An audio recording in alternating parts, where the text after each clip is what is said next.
A pergunta que eu faço é, quem está ouvindo, assistindo o Desobediência Produtiva agora e se enquadra, percebe que tem algumas características que fogem muito do padrão ou da média das pessoas com as quais ela convive, o que fazer? Em colocar para fora, tentar reprimir essas características ou potencializá-la? Como é que você enxerga esse cenário? Essa é uma pergunta muito difícil de responder porque muitas, e acredito que a maioria das pessoas, está refém do ambiente onde vive. Então muitas vezes vive com familiar, não pode mudar por não ter condição financeira. Muitas vezes está num trabalho que não gosta, não pode mudar porque depende do salário. Então eu acredito que a melhor forma de você, primeiro, é entender se você eventualmente é uma pessoa mais impulsiva, é uma pessoa mais agressiva, é uma pessoa mais ansiosa, é uma pessoa que tem algum tipo de necessidade mais específica por recompensa, etc. Então, primeiro você faz um mapeamento e aí um psicólogo pode ajudar a fazer esse mapeamento, né? Eventualmente um psicólogo consegue fazer esse ajuste para você, essa ajuda. E assim, eu já tive pacientes que eram extremamente extrovertidos e trabalhavam num lugar extremamente introvertido. Então dava para ver, gritando naquele paciente, as características de extroversão, pacientes criativos, comunicativos, para fora. Provavelmente o cérebro daquela pessoa trabalhava melhor dessa forma, às vezes por componentes genéticos ou devido a fatores de infância.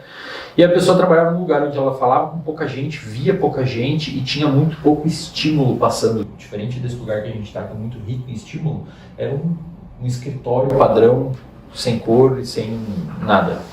Então, essa pessoa não podia largar o emprego, estava extremamente ansiosa porque queria fazer eventualmente começou até a beber mais e usar mais álcool e sair muito. E a gente fez dentro da terapia, a gente meio que chegou junto numa conclusão que talvez fosse interessante ela fazer teatro. E cara, ela começou a fazer teatro e resolveu todos os problemas, porque ela conseguiu encontrar uma válvula de escape para aquela necessidade de manifestação dessa parte mais artística dessa pessoa. Isso é muito interessante o que você falou, por conta dessas canalizações que a gente nomeou como válvula de escape, né? Isso me ajuda muito, no meu caso, e creio que ajuda muita gente. Qual é a relação que você acredita que seja do ambiente para moldar certos tipos de situações para você crescer para cima, né? Assim, para você crescer para cima é uma redundância, para você potencializar isso. Uma pessoa extremamente criativa, ela tem que estar necessariamente submetida a estímulos visuais o tempo inteiro.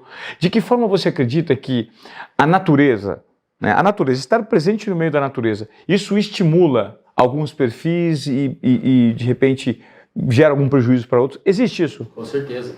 Você pega, por exemplo, pacientes tem dentro a ansiedade, ela é subdividida em vários transtornos.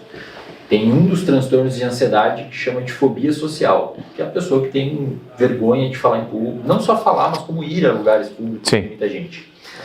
Você e eu, e todas as pessoas que estão assistindo, e o seu gato aí na sua casa, o seu cachorro, o seu papagaio, tem uma regiãozinha no cérebro chamada de amígdala. Não são as amígdalas daqui, que são tonsilas palatinas, a amígdala é só do cérebro. Essa região do nosso cérebro, ela é envolvida com detectar perigo e responder ao perigo, ok? Uma pessoa, se eu botar você num laboratório agora e botar você numa máquina de ressonância magnética funcional para ver a atividade do seu cérebro e mostrar para você diferentes rostos de pessoas, desde rostos amigáveis, neutros, até rostos ameaçadores, pessoas fazendo assim para você, a sua amígdala vai aumentar a atividade quando você ver só rostos ameaçadores. Porque aquilo é uma ameaça para você, o seu cérebro detectou como uma ameaça.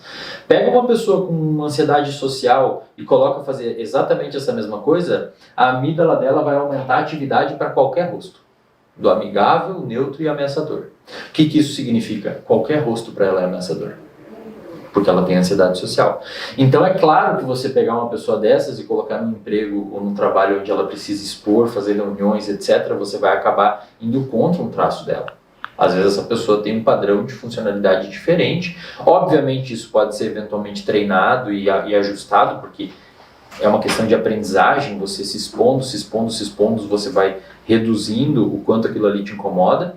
Muitas pessoas, eu sempre digo, é engraçado que é um psicólogo que vai deixar todo mundo mal e assistindo nós assim.